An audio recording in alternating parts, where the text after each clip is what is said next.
तो आज के लेसन में हम लोग जो है, जो जितना हम लोग चालुक्यन एज के बारे में पढ़े थे, अलग अलग चालुक्यंस के बारे में पढ़े थे, तो आज उनका कंक्लूजन, जो सबसे आखिरी जो पार्ट है, कि उनके दौर में एडमिनिस्ट्रेशन कैसा था, उनके दौर में इकोनॉमी कैसी थी, उनके दौर में मजहब, किस मजहब को वो लोग ज्यादा बढ़ावा फरूग दिए थे, और कल्चर कैसा था, और रेवेन्यू सिस्टम कैसा था, इस बारे में हम लोग मुख्तसर अंदाज में जो भी किताब में है इम्पोर्टेंट पॉइंट्स जरूर पढ़ने वाले हैं।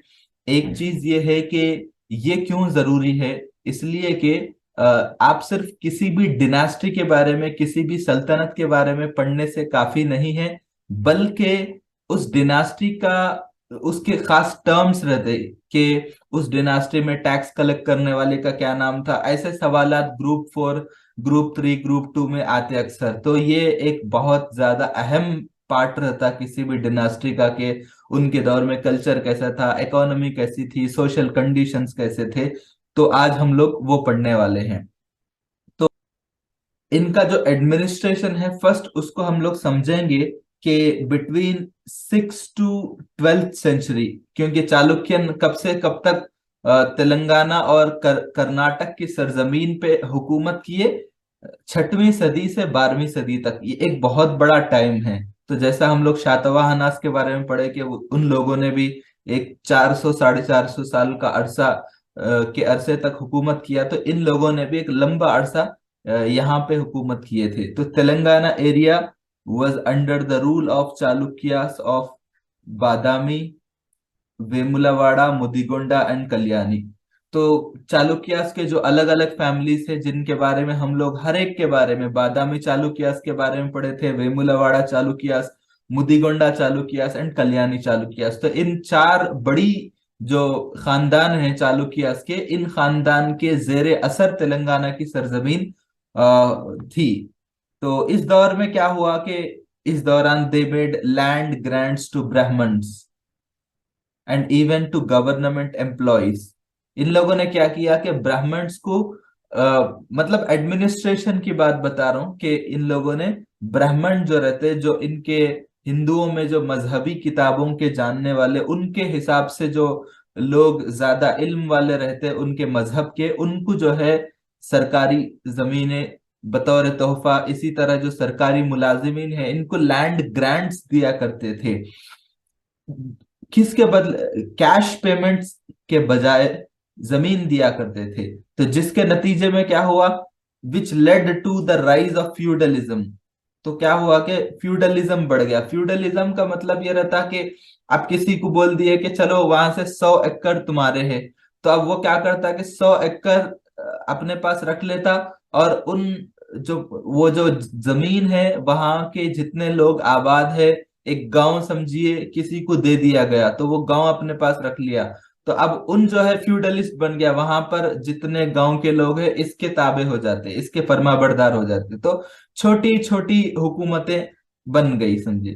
तो लैंड ग्रांट्स तो ऐसा तो नहीं है कि किसी को 100 गज दे दिए, गज का हिसाब ही नहीं था पहले, गांव के गांव दर गांव बड़े बड़े हिस्से दे देते थे। तो फ्यूडलिज्म मतलब छोटी छोटी हुकूमतें बन गई। तो further the rulers were depending in their administration on assistance of feudalities, which also increase the growth of feudalism. तो क्या हुआ कि इस तरह जितने गांव ये लोग तोहफे में देते गए, तो क्या हुआ कि ऐसे छोटी छोटी हुकूमतें भी बढ़ गई। और जब किसी से जंग करना होता, तो ये जो बड़े हुक्मरान थे चालुक्यन डिनास्टी के, ये लोग डिपेंड करने लगे, उनकी मदद लेने की इनको जरूरत पड़ने लगी, छोटी छोटी जो लोग इलाकों पे हुकूमत करते थे। अंडर सच सर्कमस्टांसेस, ये जो सेकंड पैराग्राफ है, इन हालात में किंगशिप वाज हेरिडेटरी।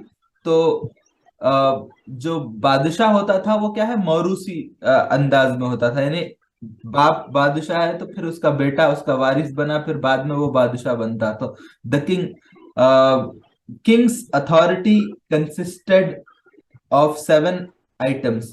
तो बादशाह की जो अथॉरिटी होती थी 7 चीजों पर मुश्तमिल होती थी। किंग, फिर उसके बाद मिनिस्टर उसका वजीर, किंगडम, किंगडम मतलब ममलकत, ट्रेजरी, खजाना, आर्मी, फ्रेंड एंड फोर्ट। यहाँ पर फ्रेंड का मतलब वो दोस्त जो बादशाह की मुश्किल हालात में मदद करते थे, ठीक है। तो एक ममलकत को चलाने के लिए, in running the administration of kingdom, the king was assisted by the yuvaraja. बादशाह की मदद कौन करता था? युवराजा।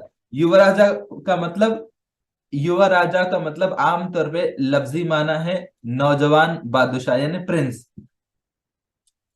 और कभी क्या होता था, युवराजा अपॉइंट ब्रदर्स और the sons of brothers are appointed as yuvaraja. तो आमतौर पे ये होता था, बादशाह का बेटा या बादशाह का भाई या उसके बेटे जो है युवराजा के तौर पे तकर्रुर हुआ करते थे। युवराजा ऑल्सो कॉल्ड उपराजा। उपराजा मतलब डेप्यूटी किंग। राजा मतलब बादशाह। उपा मतलब तेलुगु लफ्ज है, तेलुगु अच्छी आती है मेरे को तो इसलिए बोल रहा हूँ। उपा मतलब डेप्यूटी किंग, ठीक है। तो for helping the emperor in administration, आप खाली ये फीचर्स को समझिए, याद रखने की कोई जरूरत नहीं है, लेकिन समझिए आपके कैसा इनका सिस्टम है। तो एम्पेरर जो जो पूरे इंतजामिया के सरबराह की मदद के लिए द काउंसिल ऑफ मिनिस्टर्स वर देर। तो मिनिस्टर्स भी हुआ करते थे। और कौन कौन थे minister? Commander in chief. Commander in chief मतलब जो आर्मी को अहकाम जारी करता। फिर ट्रेजरर, खजांची, इसी तरह पुरोहित। पुरोहित मतलब, एक चीज याद रखिए कि ये जितने चालुक्यन डिनास्टी वाले हैं ये लोग कट्टर मजहबी लोग हैं, ठीक है। तो इनके कैबिनेट में, इनके एडमिनिस्ट्रेशन में पुरोहित, पुरोहित का मतलब मजहबी उमूर को जानने वाला, ठीक है, मजहबी उमूर। तो इनके पास ये जरूरी है कि कोई भी काम करने से पहले मजहबी लीडर्स के ओपिनियन को ये लोग फॉलो करते थे। तो पुरोहित को भी ये लोग अपने एडमिनिस्ट्रेशन का हिस्सा मानते थे। एंड युवराजा, जो युवराजा जिसका मैं अभी बात किया था मैं, use to advise the king in administration. ये लोग क्या करते थे? बादशाह को इंतजामी उमूर चलाने में उसको मशवरा वगैरह दिया करते थे। अब कुछ वरना पॉइंट्स भी है, मतलब जो फोर सिस्टम रहता कैस्ट का हिंदुओं में, वो है, लेकिन मैं अभी आगे पढ़ाने वाला हूँ इसके बारे में, ठीक है। The local administration of Chalukyas in Telangana reflects the administrative system that was prevalent in Karnataka. तो जैसा मैं बताया था, ये जितने चालुक्यास हैं ये लोग शुरू, इनकी मरकजी हुकूमत कर्नाटक में थी, ठीक है। कर्नाटक के अलग अलग हिस्सों पे इनकी हुकूमत थी। कहीं कल्याणी नामी जगह पे थी, फिर उसके बाद बीदर में आया, फिर कहीं जो है दूसरे प्लेसेस में इनकी जो है ना कैपिटल्स हुआ करते थे। तो जो कर्नाटक में सिस्टम था वही सिस्टम तेलंगाना में था। कैसा क्या सिस्टम था? लोकल एडमिनिस्ट्रेशन की बात कर रहा हूं। तो लोकल एडमिनिस्ट्रेशन हमारे पास अभी, लोकल एडमिनिस्ट्रेशन कैसा है? कोई बोल सकते हैं कि लोकल एडमिनिस्ट्रेशन हैदराबाद का कैसा है? कोई बता सकते? हेलो अस्सलाम वालेकुम सर। वालेकुम सलाम जी, बोलिए। सर अपने अपना जो कानून है वो फेडरल है सर। तो फेडरल में क्या होता है, सेंट्रल और गवर्नमेंट दोनों इक्वली मसावी हुकूमत करते हैं सर। तो थोड़े पावर्स जो होते हैं वो सेंट्रल की तरफ तो ऑलमोस्ट पावर होते हैं, लेकिन क्या है, वो डिवाइड सेंट्रलाइज्ड नहीं है अपना, डिसेंट्रलाइज्ड है। जी तो हमारा जो तेलंगाना मतलब ऑल स्टेट्स क्या है आपके, जी हर तरह से पावर दिया हुआ है, जिसकी वजह से आप चंद पंचायत राज और क्या बोलते हैं आपको डिस्ट्रिक्ट लेवल पे हर एक को अलग अलग क्या बोलते हैं उसको पावर दिए हुए हैं। तो मेरा सवाल ये था तो कि वो ठीक है आप इंडियन पॉलिटी के हिसाब से, बट हैदराबाद का या करीमनगर का या निजामाबाद का या वरंगल का, जो ग्रेटर सिटीज है, उनका लोकल एडमिनिस्ट्रेशन कैसा है? हाउ, कैसे कैसे चलता? म्युनिसिपल एंड कलेक्टर के म्युनिसिपल जरिए। जी जी जी। म्युनिसिपल बिल्कुल। कॉर्पोरेशन के बस जरिए। बस बस मैं यही सुनना चाह रहा ओके। था। मैं समझ गया मैं। सो बस मैं यही सुनना चाह रहा था कि चाहे हैदराबाद हो, चाहे करीमनगर हो, वरंगल हो, निजामाबाद हो, और भी बहुत सारे म्युनिसिपालिटीज है, तो वहां पर क्या होता, जो कॉरपोरेटर का सिस्टम है, तो कॉरपोरेटर्स इलेक्ट होते मतलब अलग अलग एरियाज के हिसाब से। हैदराबाद में 150 है। आई डोंट नो करीमनगर में कितने हैं या फिर निजामाबाद में कितने, बट हैं। तो 150 हैदराबाद में रहते। ये लोग क्या करते, मेयर को चुनते, फिर उसका डिप्यूटी मेयर भी रहता।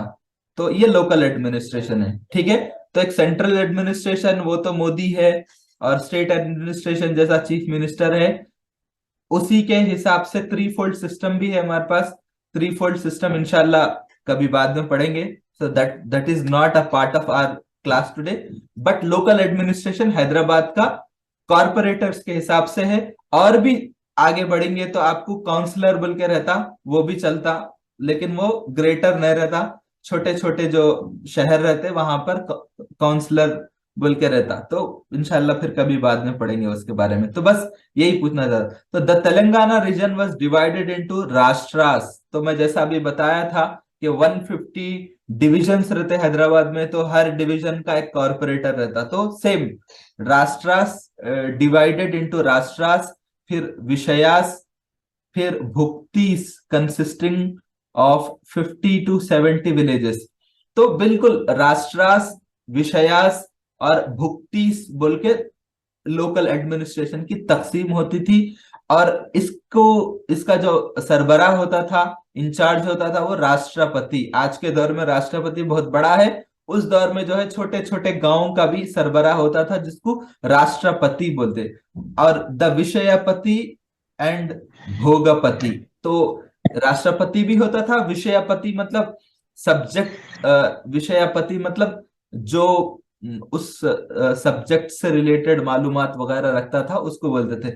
भोगापति मतलब एक तरह से टैक्सेस वगैरह जो फाइनेंशियल इश्यूज को हैंडल करता, उसको बोलते थे।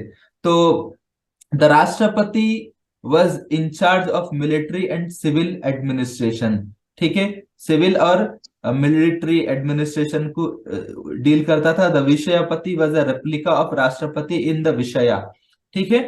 तो जैसा भी यहाँ विषया बोले, तो ये राष्ट्रपति का, जो राष्ट्रपति जो है राष्ट्र में करता था, तो विषयपति विषयास में करता, ठीक है। The bhogapati carried on revenue administration in cooperation with village headman called नालगा वुंडा गावुंडा।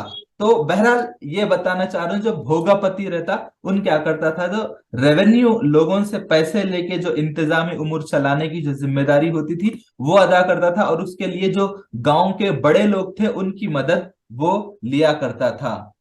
और इसके अलावा एक एक और बंदा होता था, सेना बोवा, जो एक तरह से विलेज अकाउंटेंट होता था, who kept the revenue records of the village.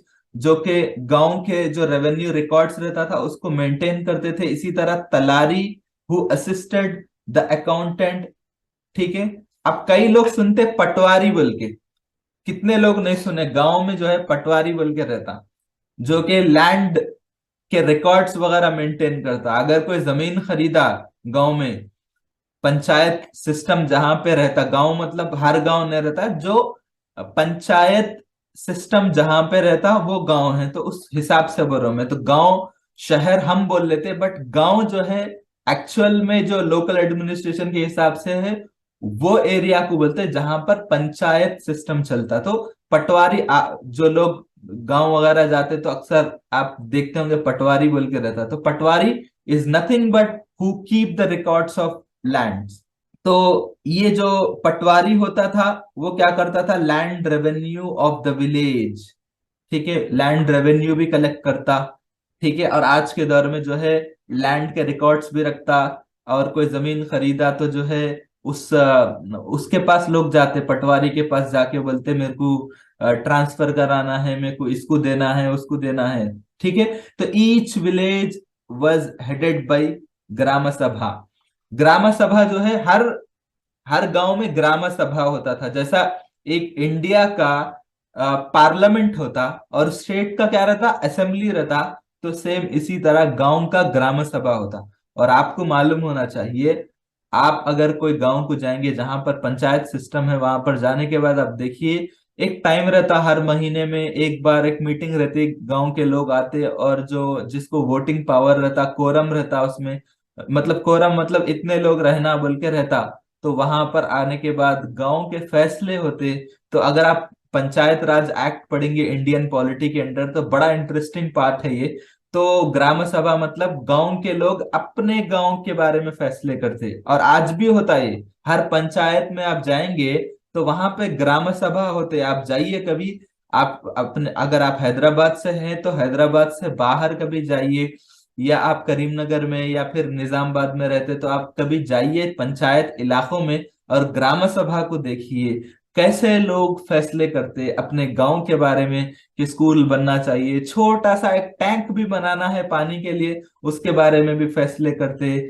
और बस स्टॉप पे जो है पानी का एक छोटा सा कंटेनर रखना है मौसम गर्मा में, तो उसका भी फैसला होता था। यानी हर बड़े से बड़ा मामला और छोटे से छोटा मामला ग्राम सभा करता था। तो उस वक्त से ये ग्राम सभा आया था। ठीक है। जुडिशियल एडमिनिस्ट्रेशन, अदलिया का सिस्टम चालुक्यन टाइम में कैसा था? तो जैसा आपको मालूम है कि the king remained as chief justice of the kingdom. तो जो बादशाह होता था वो ममलकत का क्या बोलते हैं, सबसे बड़ा काजी, चीफ जस्टिस होता था। और जजमेंट्स वर गिवन बाय राष्ट्र प्रोविंसेस एंड विषयपतिस इन विषयास। तो जजमेंट्स जो राष्ट्रपति, और इसके अलावा मतलब चीफ जस्टिस तो रहता था, लेकिन जो जैसा मैं बताया लोकल एडमिनिस्ट्रेशन जो है राष्ट्रास और विषयास के तौर पे तकसीम हुए। तो राष्ट्रपति जो है प्रोविंसेस, सूबों में जो है फैसले जारी करता था, और विषयपति विषयास जो लोकल एडमिनिस्ट्रेशन के हिसाब से हिस्से इलाके तकसीम होते हैं, तो उन इलाकों में विषयपति अपने फैसले सादिर करता था। और गांव में इन villages gram sabha use to give the judgements. तो जो गांव के लेवल पे क्या करते थे, ग्राम सभा जो है अपने फैसले जारी करते थे। और आज भी आपको पंचायत इलाके में जाएंगे तो ये लोग भी आज भी जो है ग्राम सभा होता हालांकि उस गांव के डेवलपमेंट के लिए, लेकिन ये लोग भी कुछ कुछ फैसले अपने अपने इलाकों में कर लेते। मतलब वो तो अदालत के लेवल पे नहीं करते आज भी, बट कुछ फैसले ऐसे रहते जो गांव के बड़े डिस्प्यूट्स वगैरह रहते, वो लोग बोलते कि भाई क्यों अदालत में जाएंगे, हम लोग खुद यहाँ बैठ के, गांव के लोग बैठ के फैसले कर लेंगे, किसका क्या हक है हम जानते हैं बेहतर तरीके से। तो बजाय किसी बड़ी अदालत को जाने के हम लोग खुद फैसला करेंगे। तो मैं खुद पंचायत इलाकों में गया था। मैं 2018 में मैं क्या बोलते हैं वो डिप्यूटी, क्या बोलते हैं वो असिस्टेंट, कुछ था, जूनियर पंचायत सेक्रेटरी का एग्जाम लिखा था। उस सिलसिले में मैं अक्सर जो है स्टडीज वगैरह के लिए मैं कुछ इलाकों में ऐसे घूमने के लिए गया था मैं। तो उस वो जो नॉलेज है मैं उस नॉलेज के हिसाब से बता रहा हूँ मैं। Ordinary disputes were all decided in gram sabha. जो छोटे छोटे जितने तनाजुआत रहते थे, झगड़े रहते थे, ये ग्राम सभा में इनके बारे में फैसला होता था। During the Chalukyan times there use to be special जजेस। तो उनके वक्त में कुछ खास जजेस भी रहते थे जिनको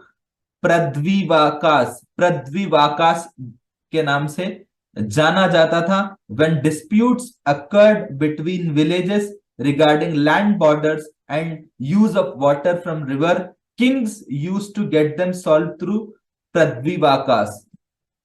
तो तो जो स्पेशल जजेस रहते क्यों रहते थे, जब गांव, एक गांव का दूसरे गांव से लड़ाई किस बात पे होती, दो तीन चीजों पे होती, आज भी होते। वो ये है कि बॉर्डर के मामले में झगड़े होते, और दूसरा पानी की तकसीम के बारे में। तो ऐसे मौके पे जो स्पेशल जजेस रहते जिनको पृथ्वीवाकास बोलते थे, वो लोग फैसले करते थे बादशाह के हुक्म से।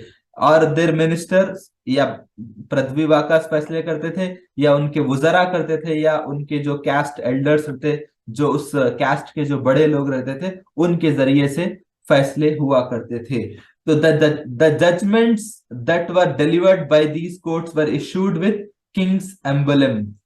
एम्बलम तो आप जानते कि बादशाह की जो मोहर रहती, उसके जो खास अलामत रहते, उसके जरिए से स्पेशल कोर्ट्स जो रहते वो फैसले जारी करते थे।